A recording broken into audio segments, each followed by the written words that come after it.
kryet Bashkisë Tiranë. Që shkrijuar. Kthehemi tek ato zgjidhjet legale. Çfarë do mund të ndodhte pas 23 shtatorit? Zgjidhjet legale ka vetëm një pikë pyetje të madhe. Do shkojë ç'është në gjykatë kushtetuese apo jo? Kjo është e vetmja gjë. Do të thënë ka dy pikë pyetje. Nëse këshilltarët bashkiak do t'i bindën zotit Rama dhe do ta votojnë. Sipas avokatëve të Veliajt ose të paktën ashtu siç është hedhur në konsumin mediatik, avokatët e Veliajt kanë bërë ditur se do të shkojë çështja në gjykatë kushtetuese. Nëse çështja shkon në gjykatë kushtetuese, opinioni im është që zoti Veliaj fiton çështën në gjykatë kushtetuese. Pse? Për dy arsye. E para punës se mosparaqitja nuk është kriter nga ato që kushtetuta parashikon për shkarkimin e kryetarëve të bashkisë. Një, dyta është kjo deviza, diskutimi famshëm nëse është për mosparaqitje e vullnetshme apo e pavullnetshme. Pavarësisht se vetë ligji nuk e ka të parashikuar një nocion të tillë, por të mosparaqitja si koncept juridik parashikohet vetëm në rastin e personave që kanë kontrata, që do të kanë një kontratë. Në kodi punës e parashikon mosparaqitjen punë në konceptin e braktisjes. Nëse do të marrim korpusin ligjor, se tash ligjet nuk analizojnë veç, mas analizojnë në harmoni dhe me kush ka qenë qëndrimi ligjvendës në disa ligje për të kuptuar fryma. Dhe fryma e kryetarit bashkisë, kjo dispozit është fryma e braktisjes detyrës, do të thotë që unë vullnetarisht nuk shkoj më në punë zotëritar. Me vullnet të lirë. Ky është koncepti i braktisjes, nuk është mosparaqitja. Në këtë rast nuk kemi një rast. Kemi një problem shumë të madh me detyrimin e kodifikimit të Ministrisë së Drejtësisë, na prodhon këto ligjet që një vend përdoret një term, një vend përdoret term tjetër dhe nuk i gjejmë dot më mesatare. Mund të ishte shumë saktë. Nëse braktiset...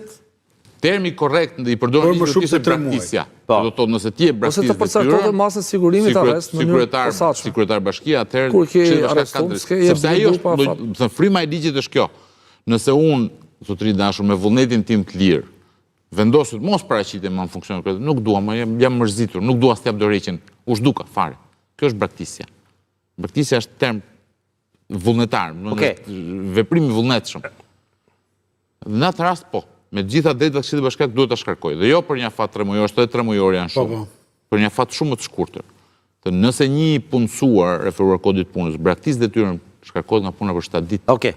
Siç mund ndodh në një sektor tjetër. Që do të thotë, nëse çështja shkon në gjykatë kushtetuese, unë mendoj që nuk e di çfarë vendimi do japë gjykata kushtetuese, por do të jetë vendimi jashtëzakonisht i vështirë për të dhënë në kundër zotit Veliaj. Mendoj që do ta ketë shumë të vështirë dhe interpretimin dhe arsyetimin pse duhet qëndrojnë fuqi një vendimi. Kemi raste të tjera fatikisht, më kujtohet me zotin Rama, që gjykata kushtetuese fatikisht i ka dhënë të drejtë kryetarëve të bashkive të shkarkuar. Të shkarkuar. Por çfarë ndodh me fatin e Tiranës?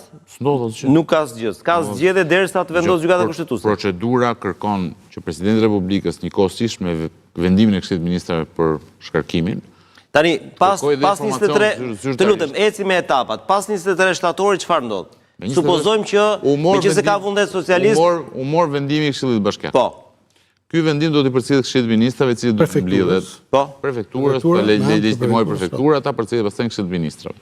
Këshilli të Ministrave mbas këtij propozimi do bëjë një vendimarrje, dhe këtu ngrihet një dilemë shumë e madhe, se po të marrim kodin e procedurave administrative, do duhet që Këshilli Bashkiak ta thrasë zotin Veliaj. Edhe ky është një moment shumë i rëndësishëm. Ta thrasë, do duhet të dëgjohet atë proceduralisht rregull. Do dëgjohet nga kush? Nga Këshilli Bashkiak. Këshilli Bashkiak.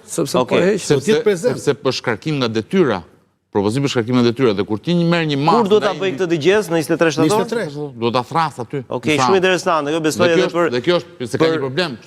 Prandaj themi që ligjet interpretohen gjithmonë në harmoni. Sepse mosthirrja e tij është shkak për kundërshtimin e vetë të vendimit të Këshillit Bashkiak.